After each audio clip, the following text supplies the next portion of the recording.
We had a great handoff, the team from the movie. Matt Reeves himself was our caretaker along the way. Some of the 3D buildings and stuff we were able to get from the team that did the feature. We received these libraries and then built our own sandbox of houses, of props, every little detail that needs to be there to make a city real and grounded. Interesting about the geography is there's an interesting thing when you're a creative person that having a blank slate is more difficult than having some constraints, right? Some goalposts. And so with Matt's help, that from the movie, scenes from the movie specifically were meant to take place on those 3 islands. Even if it wasn't mentioned in the film, what we're designing in the background isn't just random thoughts, but that we put some thought into it.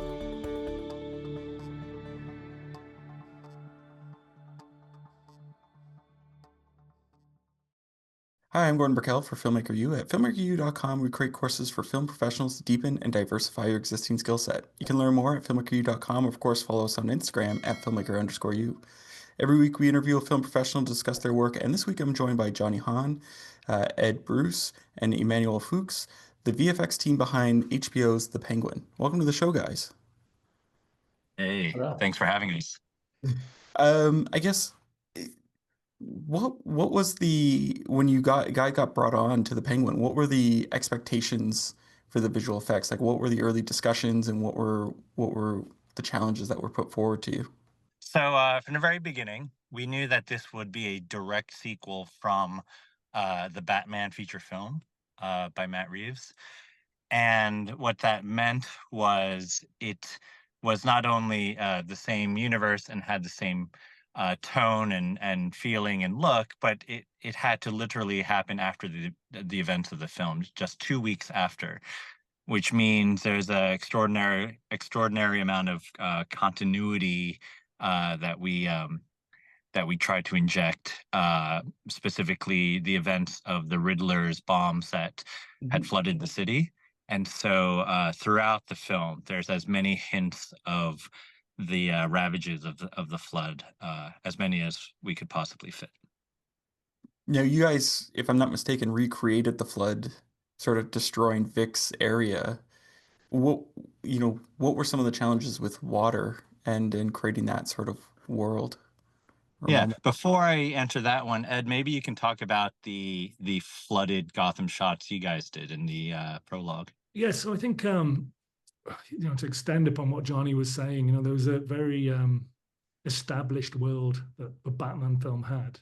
And we'd all seen that sort of destruction and the flood happen, but we hadn't seen what remnants of the flood and what remnants of the society. So there's a few shots that we looked after where we were really conscious about making sure we'd see things like pop-up tent cities. People have been displaced, where you'd still see sort of flood damage, whether that's pooling water or whether that's water stains. Just small buildings may have gone to rubble because of where the levee wall had broke, had pushed out and damaged buildings. So not only were we extending and adding in cityscape, the sort of established, adjusted sort of New York-esque to Gotham, to add those little touches that we know and love from the Batman, but then also continuing. And what we did is we generally use 2D matte paintings onto sometimes very simple geometry, if there's a camera movement, so 2.5D, where we would paint in that destruction, clear out anything that felt new and clean about the plate. We did large amounts of sort of graffiti replacement and addition. It's almost what would happen to a city after something as chaotic as that flooding. People are displaced, people would loot, maybe vandalize, so there'd be lots of graffiti. Yeah, like for example, just to interject a bit, is like the graffiti was to make sure that the graffiti was specific, so it wasn't just random. We removed random graffiti in order to put intentional graffiti that had messages like help us or no hope, or anything that like you might just pass off as, oh, that's just normal texturing we do, but like every little thing is all pointing to the story. So it's funny that we would remove graffiti just to add it back in, but to make it more story tailored.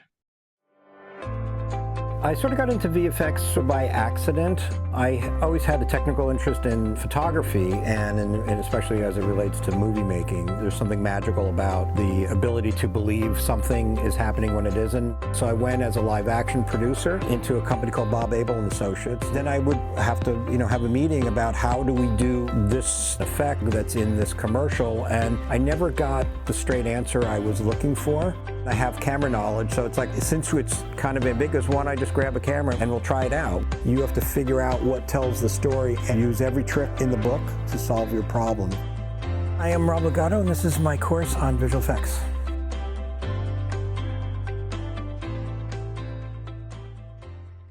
Well, and that's one of the things that blew me away when I started going through the visual effects breakdowns was how much was at it. Felt like we have a small shot here of, the penguin walking, and then it's like we got to build the arches, we got to build the backgrounds, we built like the city in the background. Like it felt like most of the shots were visual effects and like had lots of visual effects in them and building that city. Did you guys get content from the original feature film to sort of build off of, or was everything from scratch? So we had a great handoff from the team from the movie. Matt Reeves himself was our kind of caretaker along the way.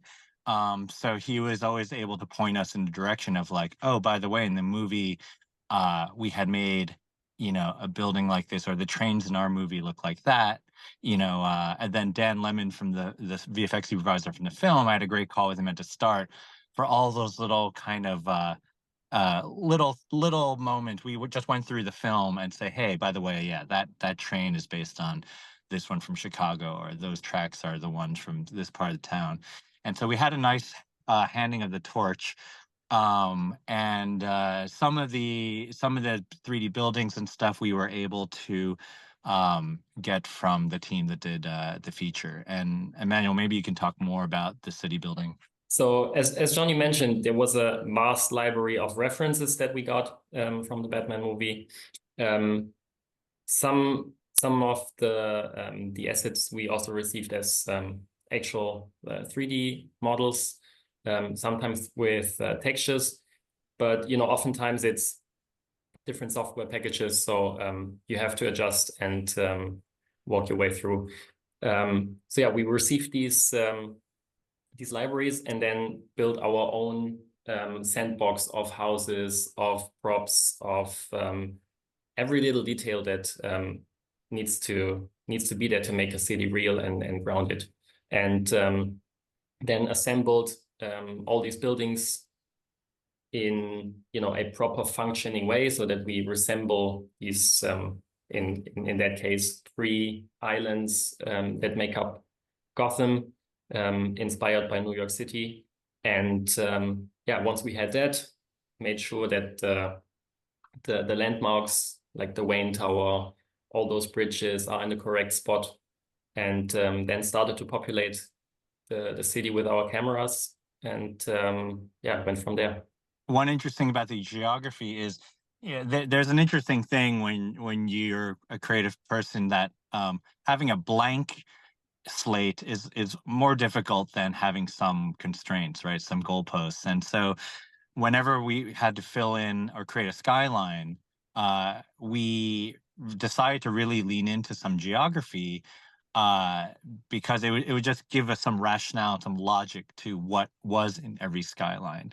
So that wherever the scene was taking place, whether, as Emmanuel mentioned, it was in uptown, midtown, or downtown, it would dictate what we would see in the skyline, whether we were downtown looking towards midtown or uptown looking towards midtown and downtown.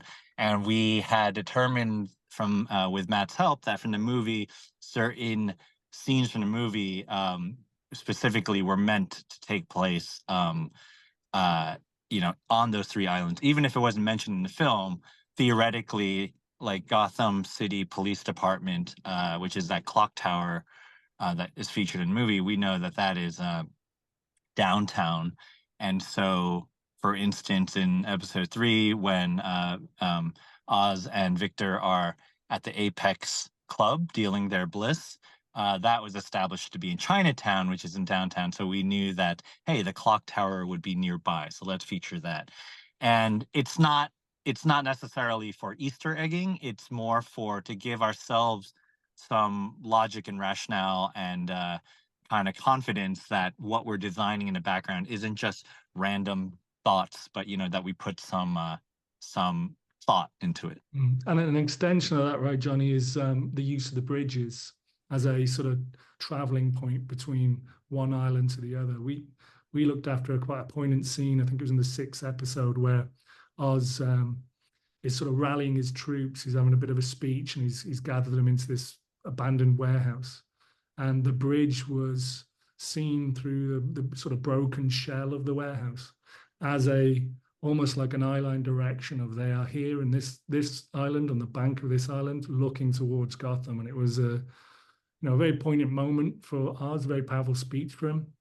And there's points where he's referencing and he's pointing behind, to the angel that's on top of this bridge. So we ended up very much like Emanuel's team, building an asset in 3D that could function not only for nighttime and daytime, but with traveling vehicles with headlights for the nighttime. There's multiple lanes, but there's also lanes below the bridge as well. And then also designing it around, I think it was the Washington Bridge. George Washington Bridge, yeah. George Washington Bridge, yeah, as a base, but then taking over from that structure to then hint at sort of Gotham architecture as we lead up to the sort of main top, where we had an angel figure with wings. Yeah, and it's interesting to mention the cars, because from when you're down low looking at a bridge, you don't really see the cars, right? But you see all the lights from the cars, and it's a subtle thing. But those are all those accents and things that make you feel something, but not necessarily see it. For instance, if we were able to see the cars, to be honest, for such an important scene, it would almost be distracting, and we'd probably say, let's not show all those cars. But the fact that we could feel the spotlights of the headlights move across the upper deck of the bridge, those are those subtle things that, one, help it not feel like just a still image matte painting, but two, help feel that the city is alive and working all the time, which is very much the vibe. Yeah. And again, it was repeated, wasn't it, with Sophia's Falcone's arrest in the, I think, the last episode, where she's on the bank of one of the islands, and again there's the bridge, the symbolic bridge that travels towards Gotham. Yeah, and so that was the Elliott. That was the Elliott Bridge, which again, it seems like it might be a random one, but it actually appears in almost every episode, somewhere in the background or somewhat featured. It has this really beautiful angel at the top of it. And even that, we did dozens of designs. Emmanuel, you guys did designs for it too. Everyone pitched on what should the top of this bridge look like. And this is where visual effects is sometimes just diving into what you have on your shelf. One of the guys on my team, Pierce Dennis, our sort of asset researcher and manager, he had some of the comics and referenced the Elliott family, since in the script it's the Elliott Bridge that references the Elliott family in the Batman lore. And there's a great one page in the comic where the grave of the late Elliott patriarch has its big angel on the tombstone. And so we said, hey, why don't we lean into that? And so we showed that to Matt and Lauren, said, hey, that's as nice a reference as any. It's beautiful. We feel like we connected it to something. And so that angel is referenced throughout the show in almost every episode. And in the final scenes in episode 8, it is the last thing Sophia sees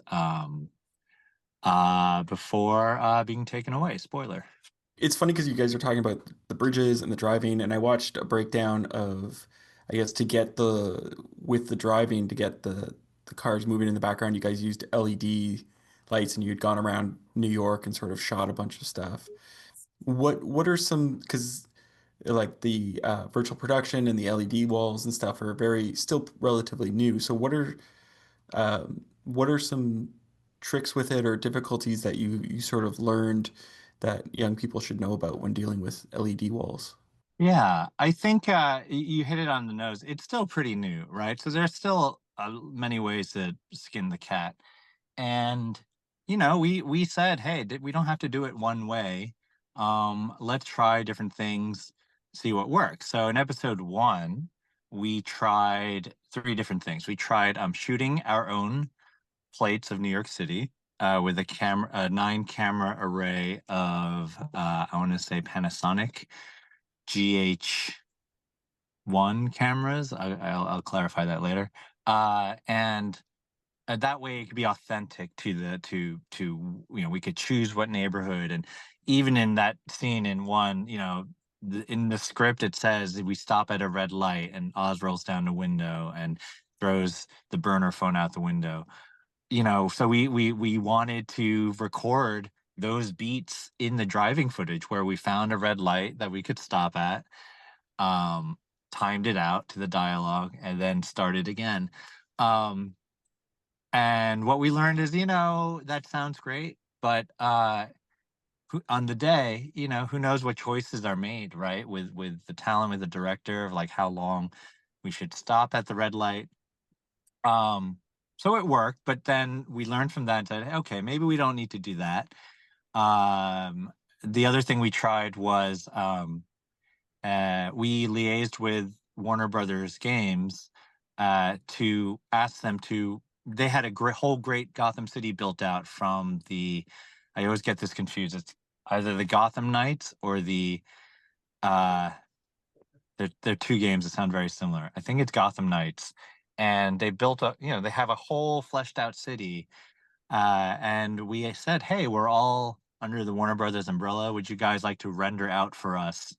9 points of view as if you were driving through the game, and they were so excited and super supportive. And so we used that in some of the later scenes, and then in episode 8, all the driving footage is done with the Warner Brothers games footage, which we just thought was such a nice collaboration and a nice discovery of something that just started as like a crazy idea.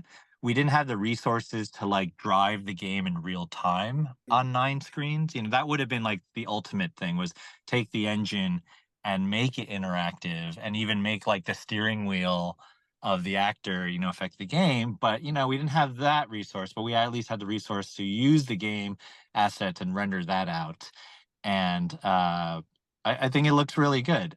So when Oz is taking Sophia away in episode 8, that's all game footage rendered out of Gotham Knights. That's pretty impressive because it does look good. I thought I did not notice at all. I like originally when I watched it, I was like, oh, they've just put a car on the back of a flatbed or something and drove it around New York. And then I watched the thing, and now that you're saying, like, I watched the breakdown and I thought it was just live footage, but including video game footage is crazy. It looks Yeah. amazing. But that's what it's all about. Just to say, like, it's all about, experimenting, learning. A nice thing about TV series versus a feature film is, you've got 6 months and 8 episodes, right? It used to be 22 episodes. Like, you can make little lessons along the way, little challenges, micro challenges, where you just like one thing you learned, okay, this might work. Let's try that again on the next episode. And it's a real journey. Yeah, sorry. Well, we talked about, like there was the flood, but there's also like it's constantly raining or it's damp everywhere. And one of the things, I've heard from people is when dealing with visual effects is getting the light to reflect off the water or dealing with water. Like if you're having a big flood, the way the water moves and everything and reflects the environment around it is really important to get a realistic view. So how did you guys tackle that, especially with just things from as simple as drips to big water? So yeah, that environment surrounding the iceberg launch had some wet down already. So there was some real aspect already in the shot that we were able to pick up on. But other than that, we implemented a lot of wetness into the shot. And that is ranging from adding actual water, like puddles, to the ground, adding the drips from the ceiling, from all the structure dropping down, and also wet flares. That's something we can probably also touch on in a minute.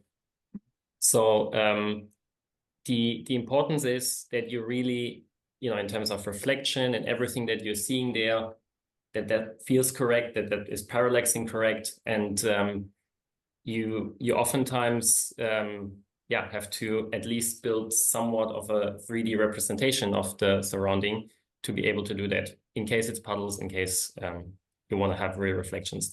And other than that, the drips, there was a lot of library elements that we put in, like a lot of it's elements we shot in an element shoot. Exactly. Of tons and tons of rain drips on cars, and rain in the wind, and rain. So all these elements, putting them into the shots, integrating them. But the beauty is that this is already the real thing, right? You don't have to worry about simulation, the speed of the drips and all those things. It's already the correct thing. So you just have to integrate it properly. That is adding an additional layer of that moisture, that wetness into the shots.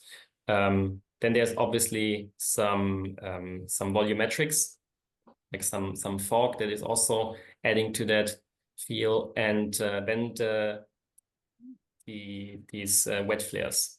So really quick is going back to the first question of linking it to the universe of the movie, is the movie did a nice distinct thing in one scene during the penguin car chase, where lights would reflect into water drops on the lens, which normally could just be these big soft dots on the lens, which is sort of a classic VFX trope. But the movie really went really far with it, and we wanted to sort of take that and embellish that into our whole show, whether it's daytime or nighttime, and not even if it was a car chase. And so the idea is we shot plates of glass in front of the camera with some different gels smeared on the lens, whether silicone, or we tried hand sanitizers and different like clear soaps and things that would kind of like bubble up and smear it around. And then we took a bunch of flashlights with the background all black, and shone the flashlight through to create these like spider-like reflections through the silicone gel into the camera, which is kind of what a lens flare is, but it's getting distorted by all that smeary gel. So you get these really beautiful caustic wet lens flares, as we dub them. And yeah, Emmanuel, you can take from there. Yeah. So that's a real beauty to work with these things, because it's it's a little bit of a creative thinking of how to get that result there. So as Johnny mentioned, putting that silicone gel there, and then having the flashlight, and then really getting that nice organic behavior of those flares. Now the problem is, in our shots there is no flashlights, right? So we have actual being headlights of cars or lamps and street lamps. So what we had to do is we had to take that organic behavior and link that somehow to our shots. And again, some creative thinking there. One of our artists came up with the idea of tracking the light source in our shots, and then taking the actual elements that Johnny shot and linking that with a lookup table of frames, so that whenever our lights were moving, that was taking different frames of those source elements.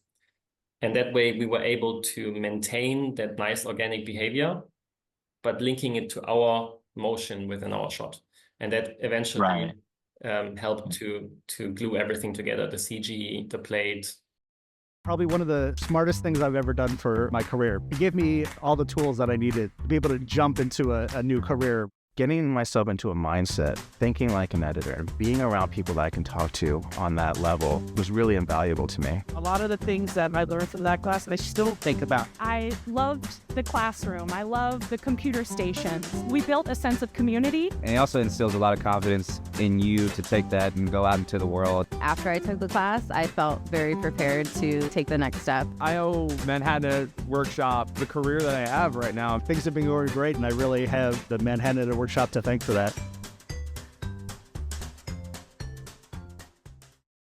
One of the things that a lot of people have talked about is the makeup for the Penguin. And I'm wondering, because I've seen on films and I've talked to other visual effects artists, and they'll do touch-ups, or they might have to clean things up in post. I'm wondering, was there any interaction with the makeup, or was there any cleanups that had to be done? Like, how did that work? First of all, there's beautiful prosthetics, and there's a prosthetic suit for Colin. So the face is incredible. I mean, that's something very successful about the Penguin. Nothing I've ever seen before. Yeah, it transforms Colin, and as soon as he put it on, his whole character and demeanor changed. So we're kind of working to complement upon that. But when his obviously clothes are removed, there's a challenge with the way fat suits work, because you still have this underlying person beneath it that is athletic. So the way in which the suit and the distribution of weight, the sort of fat and how it sits, often doesn't echo a real fat person's anatomy. So it just slightly sits differently. Also, as well, skin reacts in a very different way to light than the rubber of the suits. So, and also the way it sweats. So one of the things that we looked at, first of all, Johnny supported us by shooting a overweight man as a reference. We also went away and collected footage of many overweight men naked as reference to how, particularly seated, how the folds in the arms, how the pectorials would sit and sag, particularly around the shoulder structure, because there's even though ours is overweight, there's still a sense that there's a strong character there, strong man. Yeah, he's still like a muscular, bulky guy, which is actually a challenge, right? Because you're kind of dealing with two kinds of densities, muscle and fat. And so what we do is we're obviously constantly looking at what's been shot, and then we're looking at our reference, and we're looking at how we can adjust those things. So one of the fundamental biggest changes is the shape of the silhouette, how things curve and round to change the shape of the silhouette. The silhouette, when I talk about, that's also internal as well. Like, for example, how the chest sits and the weight of the chest sits. So that was the first step, is rechanging that augmentation. The second step was about skin. So very much like when we do any facial augmentation or de-aging, we look at the skin pores and how light interacts with it. We introduced, as I say, like a sweat, which also had to react to the hair that was on his chest as well, and how it reacted to the light.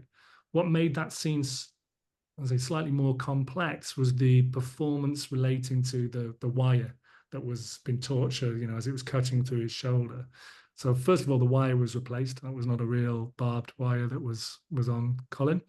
And also we had to add and augment in some gore and some blood pooling and reaction to the actual wire, which Johnny went away and shot some really nice sort of organic, again, shooting organic elements to help put in and use and utilize. And when we do that, it's not like this big studio shoot. It's literally in the conference room of our post office, or the offices where we're doing post.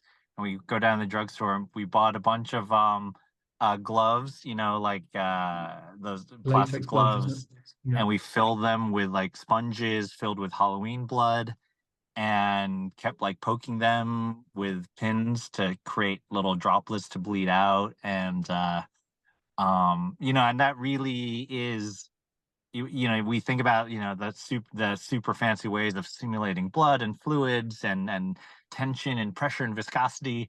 And, sometimes it's like, we know what the shot is.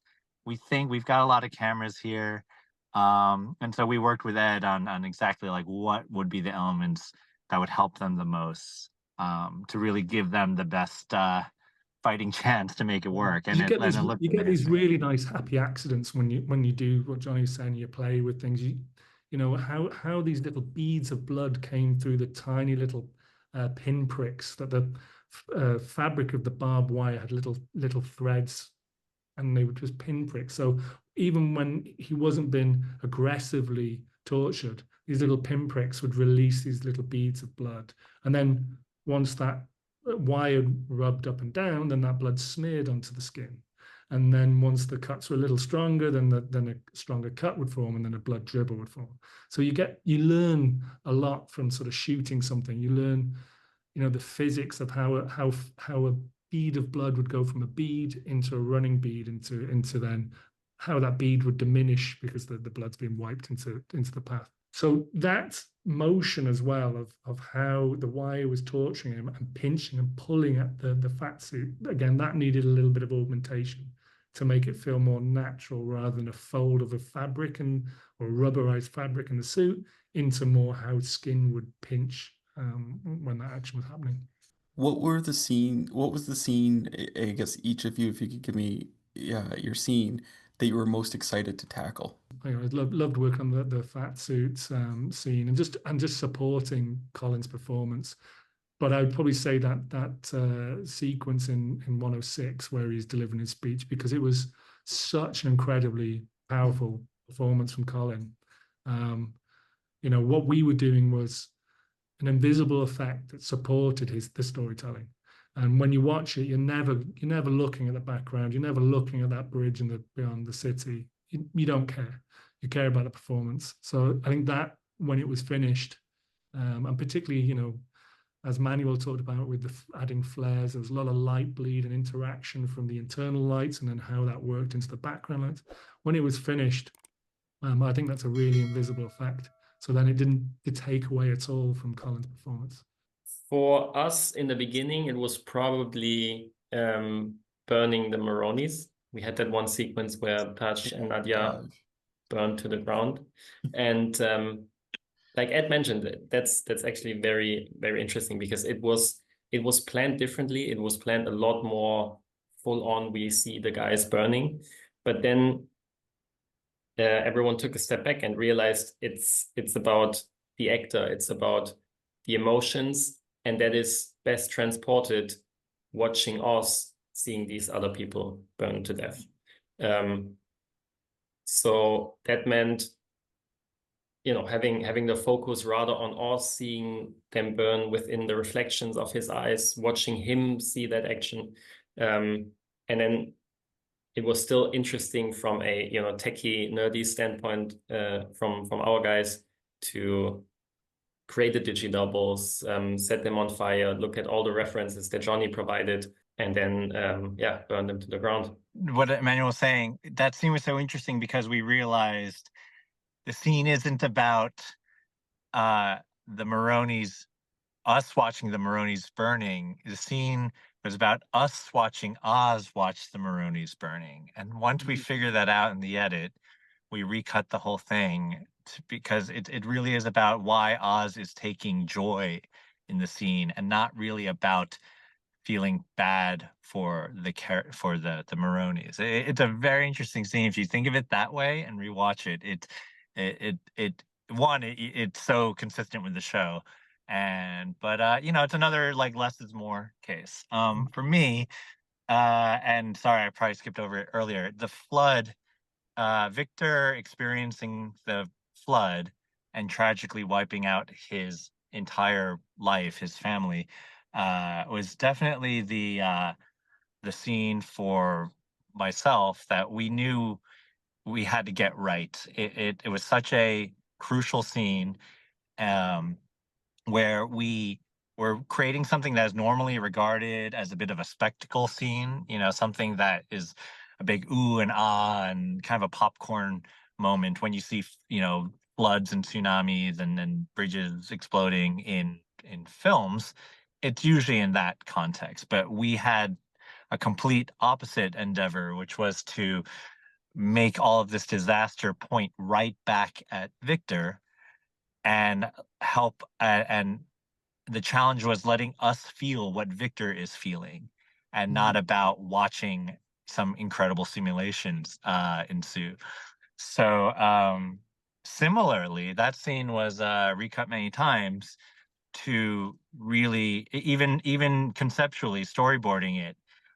Early cuts of the scene, the initial bombs were like cutaway shots where we prevised or we did rough comps of like, we cut to this part of the city, we see one of the bombs, and then we're like at this part, kind of like, let's hop around the city. And that was a big no, no, no, no, no from Matt and Lauren, reminding us, hey, this is not just going back to the film. This is only going back to the film because we want to tell it from this teenager's point of view. So we reworked the whole scene to be so you don't even see the bombs very much. They're like tiny in frame.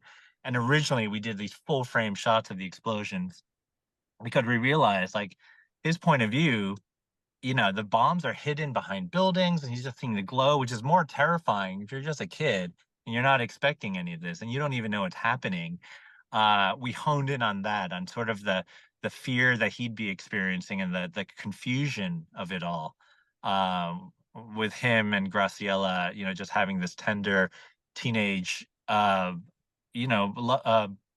moment, and then all of a sudden his whole world around him collapses, and that sets up Victor's entire journey of the show, of how he has really nothing else to lose, and Oz offer, and which makes Oz's offer so enticing, and at every juncture, we know as an audience, no, no, no, Victor, don't do it.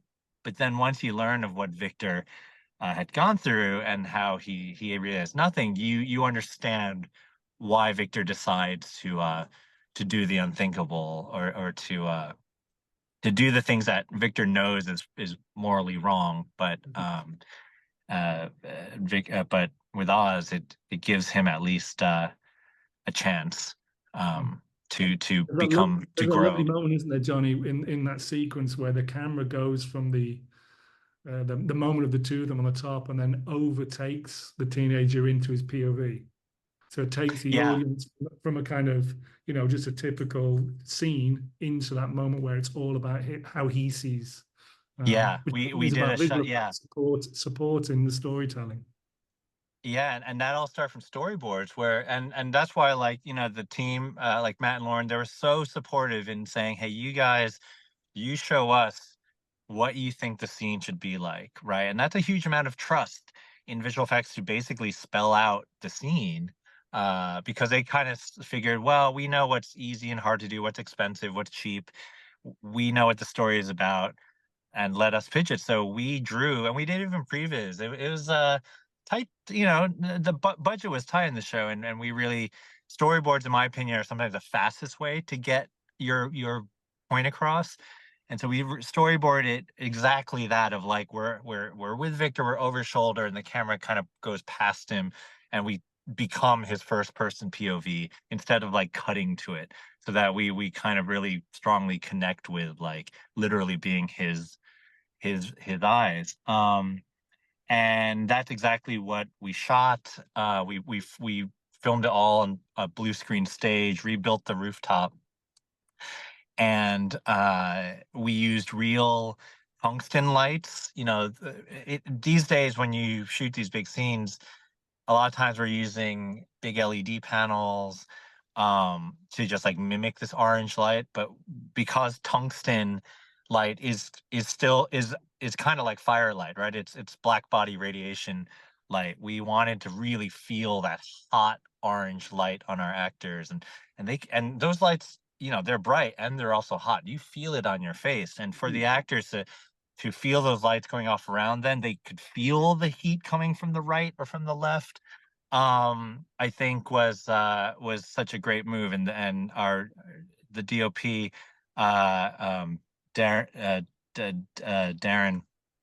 and Craig, the director, were so committed to getting us what we needed for the visual effects work to look great. So it really was every department knew how important that scene was. So everyone really stepped up and a big credit to Stormborn VFX,